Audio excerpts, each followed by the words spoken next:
So many things happened, and the employment that you think you like so much, it will get to a point that you feel you need a break. You feel you need to do another thing. Maybe you're already comfortable with what you're doing, and you're the kind of person that loves challenges. You think, it's time for me to move ahead. It's time for me to test new waters. And also, this morning, this video is for you. Let's get started.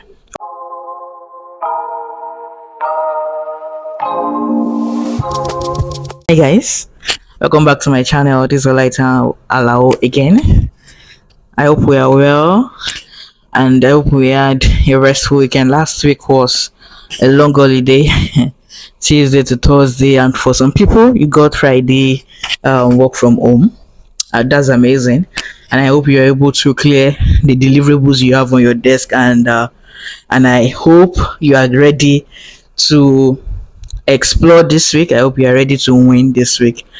All right, so this morning, let's quickly talk about what to put in place, what you need to do if you're looking to get a new job.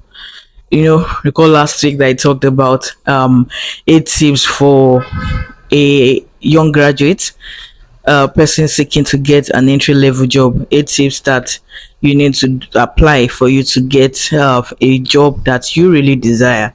So this morning I will be talking about some tips. I'll give you some tips you need to do, or some things you need to do if you are looking to change your employment. All right, so as somebody looking for new employment, it is important for you to know what is going on in the industry that you want to apply to.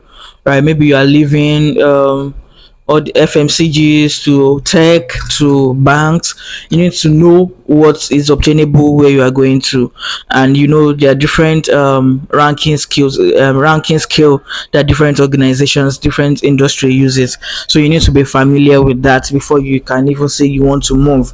Okay, so after you've done that, number one is for you to be I can't emphasize the importance of you being on LinkedIn. LinkedIn is like the professional social media, and if you call yourself a professional, you are not on LinkedIn. Hello, I don't know what you're doing. So you have to be on LinkedIn, so you can get as you have to be on LinkedIn, number one, and you have to set your profile right. Like, you have to indicate that you are looking for job. Then you have to set the key functions that you think you are fit into, so that when a potential employer is looking through you LinkedIn, and they use some keywords, your name will pop up and they will be interested in, oh, okay, so who is this person, and they will check you out. So number one thing, if you are not on LinkedIn yet and you are a professional, I think the first thing you need to do, no matter your profession, be it a doctor, you are a trader, anything, any profession, you are a lawyer, any profession you choose, any profession you are in, it is important for you to be on LinkedIn, because that is where people will find you. If you're into services, that's where people will find you and buy into your services. I'm not saying that other social people will not find you on other social media platform, but LinkedIn is a professional social media that you need to be social media that you need to be on.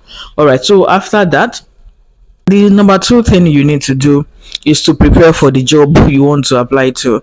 So maybe you want to switch from being a product manager to a business analyst, right? You might have some knowledge about it, but then that little knowledge that you have is not enough, because you call yourself an experienced person. So you need to really deep dive into the world of business analyst, or whatever career you want to transition into. You have to research about it. You have to learn things.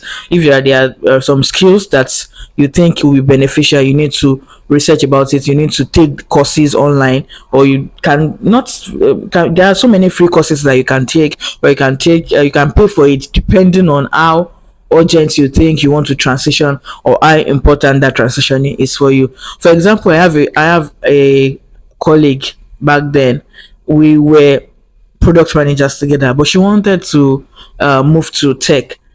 This lady immersed herself in the world of analytics. She learned both free courses online, and the one she paid for, and she really invested her time into it. So by the time she applied for that role, although in the same organization, by the time she applied for that role, they saw her as a good fit, as an addition to their team. So they didn't even waste time before they say, okay, come now, and everybody was glad to let her go because they said everybody saw the amount of energy, amount of time she has invested into transitioning from a product manager to be an analytics person. So it is very important for you to do that. So if you are looking to transition, I know it's not easy, but then transitioning to another role or career is not child's play. So you need to be adequately prepared for what you want to do.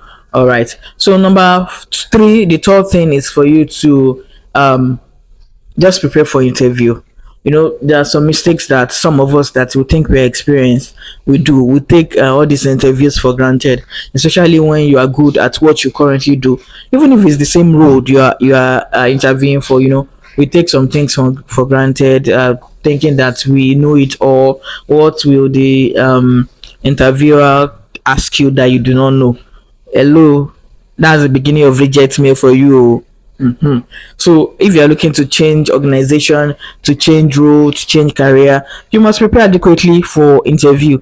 Prepare as if you are just looking for job, because it's quite painful when you apply for something and you know that this is what you can do, but overconfidence killed you. You were not prepared at all, thinking that you will be able to juggle whatever they ask you. Please, please, and please, I'm begging you, don't, so you will not waste your energy into applying and you get rejected. Because like somebody like me, anytime if I want to do something, my mind is already there. I put my full mind into it. So if you now get a reject upon that, I beg, it's not good. So make sure you prepared adequately for the interview so you will not get reject. All right, so the next thing is for you to be, don't forget, I said overconfidence kills. Overconfidence is not good, but it's very important for you to demonstrate confidence. Ask you questions with regards to what you've done in the past and all. It will be good for you to be able to take ownership of what you've done in the past, so that they won't think maybe you're just shining on other people's glory. So you need to be able to demonstrate confidence. You need to be able to take ownership for what you did, what you've done before, so that they can see you as a good fit or as an added value to the organizations. So I will leave us with those, I think, four or three that I mentioned. Number one is LinkedIn, research about where you're going. Then it's important for you to demonstrate confidence. So I'm very sure that if you apply all these tips that I've given, you will be able to get the dream job or that career change or that organization change that you want. So I will leave us with that this morning. I wish us a good and a prosperous new week. Anything that you do this week, remember God first. Let your heart be at peace and enjoy the rest of your day. If you are yet to subscribe to my channel, please subscribe so you can get more tips, and it will also be good for you to turn on your notification button so you can get prompted when I drop new videos. All right, see you next time. Bye.